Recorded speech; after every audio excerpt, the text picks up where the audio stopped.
Hello there, friends. We are back with another video. This one's going to jump into a little bit of the nitty-gritty. Hopefully is a topic that you can use to enhance your current writing and bring a different layer and depth to your story. Today we're going to talk about tension. Some call this suspense, but I like the word tension because suspense to me sounds like it needs to be almost scary. Suspense is a good word, but really what tension is, it can really be summed up in one word: anticipation. It's when you pose these little things that keep your readers kind of questioning, what was that? What's going on? They want to know the answer, so they keep moving. Tension is really, it's a requirement in every story. And of course, you see a lot of tension in things like thrillers and scary, scary movies and books and all of that in fiction. But even your story that you're writing, your memoir, your true story, has tension.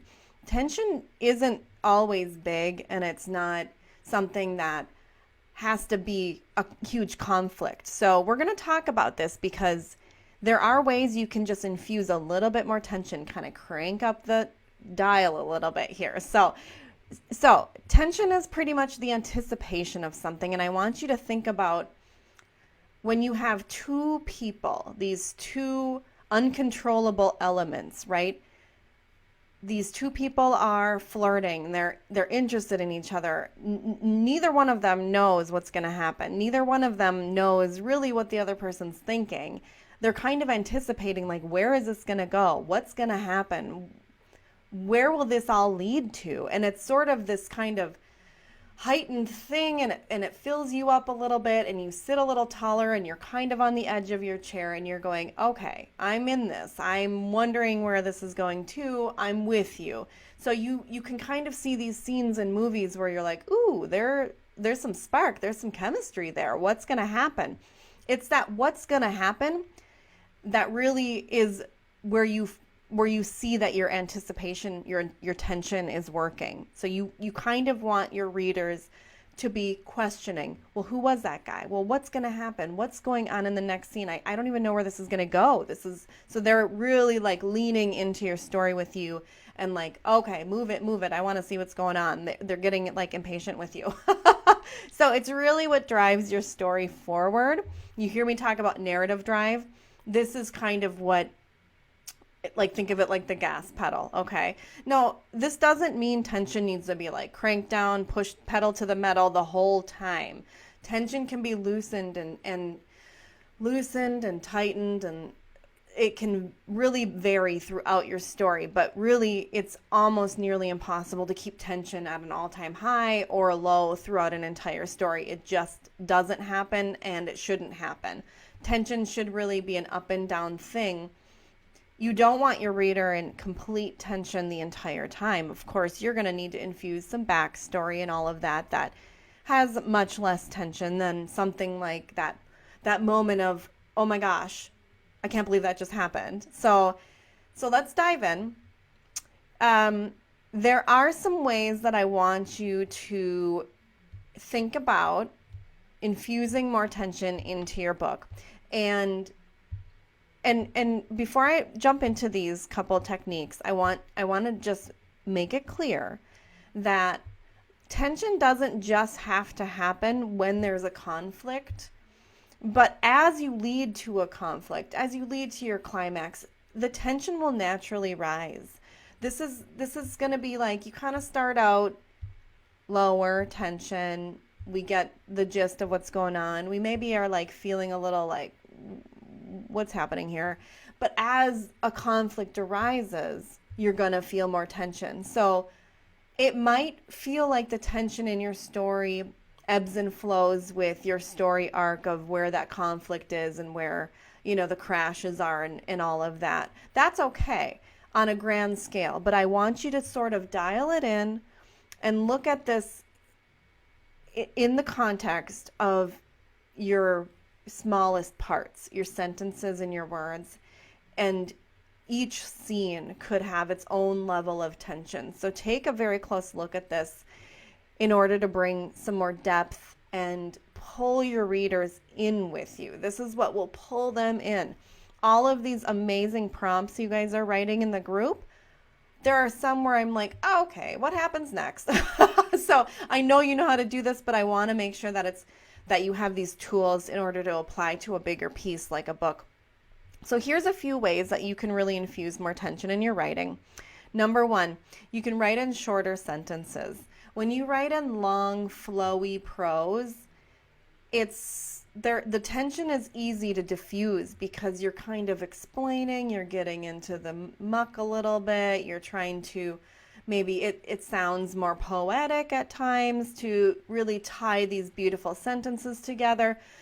But shorter sentences give us the feeling of a quicker pace. We are like, then this happened, then he went here, then this, so it's just snip, snip, snip, snip, snip. It gives us that quicker pace. We're reading those at a faster clip. So it feels like all of a sudden this train is moving forward a little bit faster than it was. So short, punchy sentences are going to get that tension ramped up a little bit. You want to avoid those commas. You want to avoid the sentences that really wrap around more than a couple lines, right? Short, think short and punchy. And to that note, shorter words really help us move at that quicker pace. You don't need to use these long, fluffy words in every piece of your writing. Those moments where you're on high alert, you're heightened awareness, you're like, maybe it's that scary, high anxiety moment. You're not going to be like, I eloquently am explaining this scenario to my readers so that they fully understand the grasp. No, you're not. You're just not. You're going to be like, holy crap, I was scared. I heard a noise. This is happening. Oh my gosh, what was that? Like, you're just going to clip us through with those short words and those short sentences. Again, it's a pacing thing. Next, I really want, I want to dive into this. It's you've heard the term foreshadowing. It's sort of like that. It's like you just reveal a little bit of the story at a time. And I don't want you to totally be like vague in a way that your readers are confused, but don't give them too much too soon. Humans have a tendency to do this, maybe women even more so. I haven't tested that theory. But it's like we want people to sort of understand. I'm very guilty of this. I want you to understand, like if you ask me a question, I would be like, let me back up and let's talk about what happened last week. This is something I picked up from my mother. I could never get a straight answer out of her. She always had to like recap her entire day to tell me whether or not I could have a sleepover with a friend later. It was just this thing that always happened. So it's like we want everyone to fully understand so they fully buy into whatever we're saying. But instead, to help you build that tension, you're just going to drop a hint like, I saw the stranger wearing the hat. Well, what does he have to do with anything, right? Maybe later he's going to become a very big part of your story, but dropping that little thing, that little, in the middle of something that it doesn't feel like it belongs is going to make your readers like, there's something with that hat. There's something with that dude with the hat. And they're going to remember this. We're going to take that forward. James Patterson, I actually did his master class where, and of course he's like a master at this, no pun intended there. He talks about just like keeping your readers always questioning, never giving them all of the answers right away. Of course, your big promise in your book is that you're going to resolve those answers as you move forward, and each question is going to have an answer that appears at a different time. You're not going to answer or ask all the questions at once and answer all the questions later, right? Obviously, you're going to spread them out. But having that space between the question and answer is what really drives that book forward. So drop little hints. Call it foreshadowing if you want. We can talk about that a different time. But, this isn't sort of like, little did I know that this person would come into my life later. You can do it in a way like that. That's a little more obvious, but you can do it in a way that's less obvious and still drives that tension. And I want to challenge you to see if you can find that method working for you. So one note to kind of take forward is that suspense is not necessarily conflict. So what and when I say suspense, I mean tension. Like, it's not necessarily a conflict in every scene. This is just sort of that guessing, that guesswork. So when you think about suspense or tension, you can actually shrink it down really, really small. It doesn't have to be these big blown out things. So you can shrink it down and just throw in a little piece of tension every day. I mean, we all want things in our daily life, and driving us forward is, hey, you know, I have this thing I need to accomplish today, but all of these other things are getting in my way, right? We may want to like go shopping, but we have to first do the thing. There might be ways in order for you to just take it more down to a simplified view to really crank up that tension, kind of like a slow burn. Click, click, click, click, click. You're not cranking it all the way up. This is just slowly turning on the heat. You're just going to show them the little things that kind of add up to it. So think about that as well. That one's a little harder to give you a solid example of, but think about the tension in your daily life. You get that missed phone call and you're just like, well, who is this? And you don't know who it is. It's probably not that big. It's probably someone calling about your car warranty, but you don't know, right? That's tension. You don't know who it is, and that's tension. You're waiting. You get this letter in the mail and you're not sure. So give us that space between getting the letter, wondering, well, who's this and what's this about? I mean, I got the weirdest letter the other day and happened to be someone I worked with 10 years ago. So it wasn't bad. It wasn't a conflict. It just, I had this weird tension, like, oh my gosh, what is this? Is this like, is someone after me? So put that space in between the moment and you feeling like, okay, what is this? What's going on? What's going to happen? That anticipation. Make sure you dial into that, even those little moments. Then there are those bigger moments where something big happens or may happen, or you're feeling like it's going to happen, and whether it does or not, it's sort of irrelevant at this point, because when you're in that moment, you're going to describe it using very heightened sensory details. You want to tell us every tiny pin drop noise you hear. Think about, like, as a child, if you were hiding from someone that you were scared from, every creak of every floorboard, every, little tiny leaf hitting the window, every tiny thing is going to just pierce through your awareness at the speed of light. That is high tension. We need to feel that in our guts with you. Oh my gosh, we're scared too. We're under the bed with you, shivering, freaking out. What was that noise? So use those heightened descriptions of even the small things that give us that dose of tension. And even if you're in a moment where you're triggering something, for example, you return to the scene of where something horrible happened, and you see that stick on the ground that takes you back to that moment before, or you hear some rustling or whatever it is, right? You kind of are returning to the scene of the crime, so to speak, and you're using those details to put that tension in that moment again, or anticipate like something is going to happen again. You're reliving this terror, for lack of a better word. So think about those little details that might seem sort of irrelevant, but give us that richness in the moment, because we've all lived through those moments. Even if nothing bad ever does happen, you're under the bed as a kid and you hear the creaking floorboard, and you could stay under there for an hour, nothing's ever going to happen. You eventually come out, right? Nothing bad happened, but in that moment, we are like, oh my gosh. So throw us into those moments with you. Here's another little trick. You can kind of confide in your reader. You tell them your plans and your dreams, and you set this up like, this is where I'm going. I hope that this is going to work out. And what they do is they begin to empathize with you.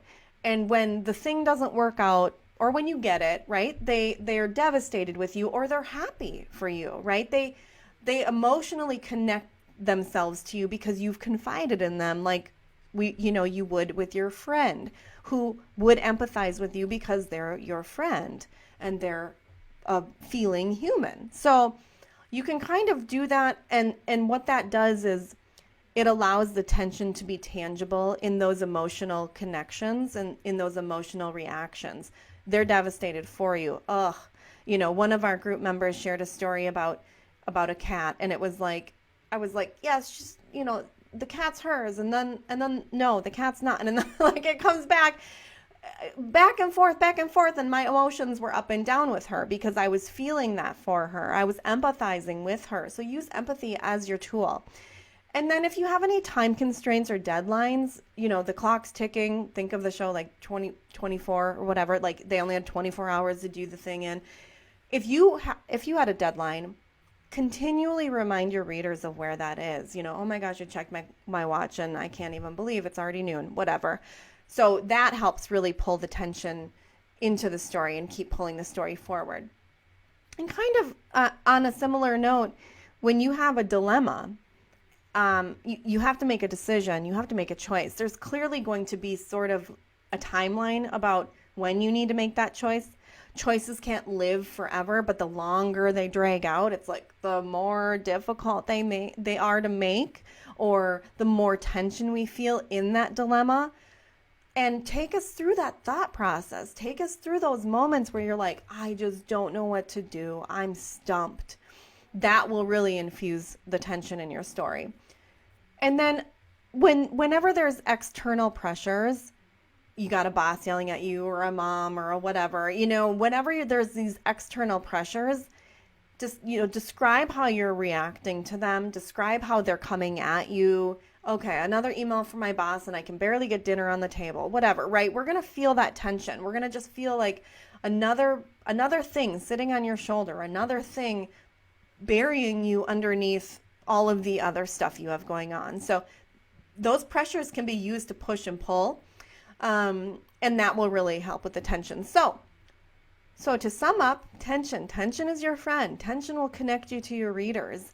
Keep us wanting more. Flipping that page. There are some books where I can devour them in a couple hours and I literally want to turn around and do it again because they just had me. I couldn't find a stopping point, where you kind of get to that point where we're like, okay, like this is we went downhill. Now I'm done for the day. I couldn't find a stopping point because the tension just kept me moving along and I wanted to know more. So, of course, these are things that really take practice. So just think about them while you're writing.